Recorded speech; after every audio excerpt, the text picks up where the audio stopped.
Les troupes russes continuent de mener des frappes avec des drones Geran sur le territoire ukrainien. Dans la région de Dnepropetrovsk, les ateliers d'une usine de production d'explosifs à Pavlograd ont été touchés. Les troupes ukrainiennes ont de nouveau tiré des projectiles à sous-munitions sur les territoires frontaliers de la région de Bryansk.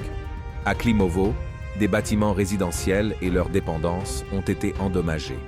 Dans la région de Belgorod, la zone industrielle de Shebekino a été la cible d'attaques d'artillerie.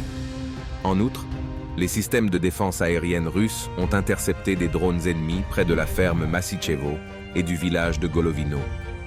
Près de Kupiansk, les troupes russes continuent de frapper les passages ennemis sur la rivière Oskol. Une perturbation de la logistique affectera la défense ukrainienne et créera les conditions nécessaires à la reprise de l'offensive. Dans le secteur de Kremensky, des combats sporadiques se poursuivent dans la forêt de Serebriansky.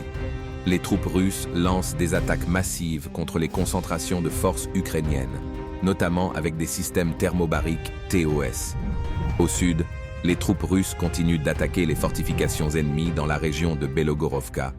L'artillerie et l'aviation appuient l'assaut en frappant avec précision les concentrations de forces ukrainiennes. Au sud de Bakhmut, l'ennemi ne diminue pas la pression sur les lignes défensives proches de la voie ferrée d'Andreevka. Grâce au travail coordonné des forces russes, il est possible de repousser les attaques ukrainiennes et même de mener des contre-attaques. Les troupes ukrainiennes ne cessent pas de bombarder les villes de l'agglomération de Donetsk. Yassinovataya, Vladimirovka et Donetsk ont été touchés. Des immeubles résidentiels et des voitures ont été endommagés.